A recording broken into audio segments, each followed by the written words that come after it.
Olá pessoal, hoje é 3 de setembro de 2021, a gente vai falar um pouquinho a respeito de alimentos, tá? A gente vai ter uma aula de ciências e uma outra aula de língua portuguesa, ok? Você sabe para que servem os alimentos? Leia o texto com atenção e depois marque um X nas respostas corretas. Então a gente vai fazer uma leitura a respeito dos alimentos aqui, tá? Qual que é a função deles para o nosso corpo, né? E depois vocês vão responder para mim algumas questões abaixo, tá? A gente vai conversando com o decorrer da leitura e conforme a gente for lendo as questões. O ser humano precisa de energia dos alimentos para realizar todas as atividades do dia e ter um desenvolvimento saudável. Ou seja, é através do que a gente come que a gente vai dar energia para o nosso corpo. Cansaço e fome indicam que parte da nossa energia foi gasta e precisa ser reposta. As atividades do dia a dia consomem nossas energias. Por isso, precisamos ingerir alimentos que funcionem como combustível para o nosso corpo. Para repor essa energia gasta, o nosso organismo retira nutrientes dos alimentos que comemos. Então, a gente tem que entender que o nosso corpo é como se fosse um carro, certo? Para que ele precise funcionar, ele precisa de combustível. O nosso combustível vai ser a nossa alimentação. Lembrando que o fato da nossa alimentação ela vai contribuir muito ou não para essa energia. Porque muitas vezes não é só eu consumir os alimentos, pois vai ter alimentos que ele vai ser muito mais ricos em vitaminas, em proteínas, enfim, do que outros. E isso pode acarretar vários problemas, né? Então vamos lá. Alimentar-se bem não significa apenas comer muito. O mais importante é a qualidade dos alimentos que comemos. A alimentação deve ser variada, com alimentos que forneçam a quantidade adequada de nutrientes que o nosso organismo necessita, proporcionais ao gasto de energia. Então, gente, não adianta só comer um monte, sendo que o tipo de alimento que eu estou comendo, ele não tem qualidade nutritiva para minha alimentação. Então, vamos dar um exemplo aqui, né? Tem vários exemplos. Por exemplo, uma pessoa que come hambúrguer, batata frita, pizza, cachorro-quente, esquecendo-se de verduras, legumes, frutas e leite, certamente tem carência em alguns nutrientes. O ideal é ter uma alimentação equilibrada. Não quer dizer que vocês não possam comer esses alimentos que a gente já citou ali em cima, entendeu? Mas, vamos dar um exemplo. Se eu comer todo dia, se eu comer só hambúrguer, só batata frita, só pizza, só cachorro-quente, esses alimentos eles não são tão ricos em nutrientes, vitaminas como outros, como legumes, frutas, o próprio leite, certo? E isso vai acarretar o quê? Que com o passar do tempo, o nosso corpo ele vai sentir uma necessidade maior dessas vitaminas. E lembrando que esse tipo de alimentos, geralmente a quantidade de gordura dentro deles é muito maior do que nutrientes. Então vai acabar muitas vezes o quê? Você engordando mais e entrando naquele fator que a gente já tinha falado nas aulas passadas, que é a obesidade. Ok? Então vamos lá. Para repor a energia do nosso corpo, que o nosso corpo gasta, o que acontece? Ele retira nutrientes dos alimentos que comemos, não precisa repor nenhum nutriente ou bebemos água. A B. O mais importante é comer bastante batata frita, ter uma alimentação saudável ou comer pizza com refrigerantes todos os dias. A C. Precisamos ingerir alimentos que funcionam como combustível para o nosso corpo. Então temos ali, repor as energias que foram gastas durante o dia, engordar ou emagrecer. Então, vocês vão marcar para mim um X em cada um deles ali. E depois temos a última. Como o seu corpo reage quando você fica sem comer? Como que o seu corpo reage? Quando você fica muito tempo sem comer, o que acontece? Tem até um quadrinho escrito assim, não estou me sentindo bem, passei o dia inteiro brincando e esqueci de comer. O que acontece? Você sente uma fraqueza, uma tontura, sente dor de barriga, o que vocês sentem? Vocês vão marcar para mim aí, ok? Em língua portuguesa, a gente vai estar vendo um pouquinho a respeito de advérbios, formas de marcar o tempo e espaço nos tempos. Então, a gente vai falar um pouquinho a respeito de cada um deles aqui e a gente vai estar analisando, tá? Na reportagem que você leu, havia indicações de lugar, ou seja, onde os fatos relatados aconteceram.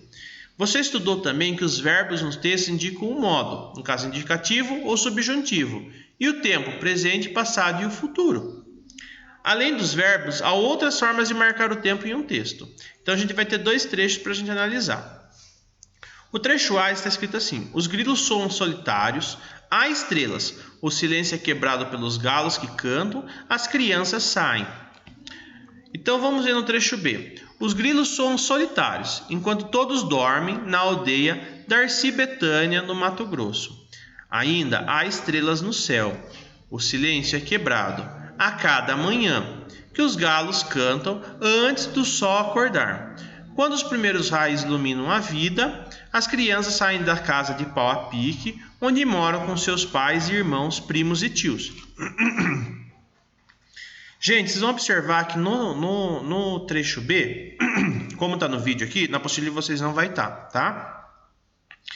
Ele já está marcando para a gente aqui cada uma dessas marcações do advérbio de tempo, certo? Enquanto todos dormem. Então, é uma marcação de tempo do quê? É um período que todo mundo está dormindo. Então, tem um período de tempo ali. Na aldeia Darcy Betânia. Então, tem um local. Ainda é questão de tempo. Ok? Então, vamos lá. Na letra A. Observe que está destacado no trecho B. E escreva os números que correspondem às expressões que indicam o tempo. Isto é, quando o fato aconteceu. Então, observando aqui no texto, vocês vão marcar para mim quando é que aconteceu. A B. Há também expressões indicando o lugar. Isto é, onde os fatos aconteceram. Escreva os números correspondentes a elas. Então, vocês vão ver para mim aqui onde que aconteceu. Olha lá, tem marcado o local, eu acabei de falar.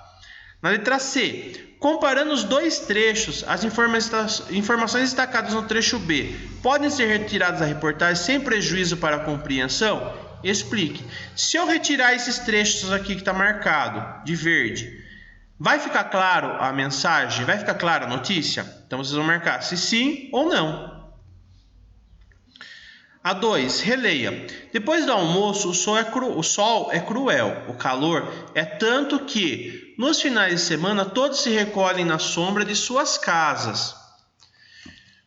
Sublinhe no trecho a expressão que indica lugar, ou seja, o espaço onde os habitantes da aldeia se recolhem. Então, dentro desse trechinho aqui, aonde é que eles se recolhem, gente? Então, marca para mim lá, faz um sublinhar, vocês vão riscar embaixo. E a letra B, circule as expressões que localizam os acontecimentos de tempo. Onde é que demarca tempo aqui? Depois do almoço é uma demarcação de tempo? Então vocês vão ter que colocar para mim se sim ou não. Se for, vocês vão circular. Na 3.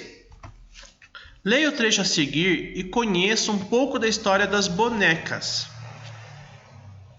Muito tempo atrás, lá no Egito, se faziam bonecas de barro. Antigamente se faziam bonecas de pano, de madeira e até sabugo de milho. A Emília e o Visconde Sabugosa das histórias Monteiro Lobato são bonecos feitos em casa, de pano e de sabugo de milho. Nos últimos anos começaram a aparecer bonecos para meninos brincarem. Eles são geralmente super-heróis. Para as meninas, surgiram as bonecas mocinhas, com vestidos para trocar, com casinhas e automóveis para brincar de gente grande. Na letra A, converse com seus colegas. A autora diz que nos últimos anos foram fabricados bonecos de super-heróis para os meninos e bonecas mocinhas para meninos. Isso ainda acontece? Então, marca para mim, gente. Ainda acontece isso? Ainda hoje é feito dessa forma? Na letra B. Observe os verbos destacados no trecho, em que o tempo está empregado na maioria deles. Então, essas palavrinhas aqui, ó, que está grifado, ó, gente. Deixa eu ver se eu consigo mudar aqui. Deixa eu ver. Não estou conseguindo grifar. Mas essas palavras que estão mais escuras. Ok? Então vocês vão... Acho que agora vai. Ó, essas palavrinhas aqui, ó. Que tempo que ela está? Ela está no presente, no passado, né? No caso pretérito, ou no futuro? Então vocês vão ler e vão pensar, né? Como que elas estão? Copie as expressões que não são verbos, mas indicam tempo. A que tempo se refere? Então, dentro do texto aqui, gente, quais palavras não são verbos, ou seja, quais palavras que não estão marcadas aqui que sugerem do tempo? Então, vou dar uma dica, por exemplo, nos últimos anos. Nos últimos anos não está sugerindo um tempo, que é o período dos últimos anos. Então, vocês vão procurar outras palavrinhas para dentro do texto que vocês podem estar marcando. Tem outras, tá? E a D. Como as expressões do tempo se organizam nas informações apresentadas? Então, aqui é só marcar um x igual que você acha correta. As informações foram apresentadas das mais atuais para as mais antigas? Então, começou do tempo atual para o antigo no texto? Ou as informações foram apresentadas das mais antigas primeiro para chegar aos tempos atuais?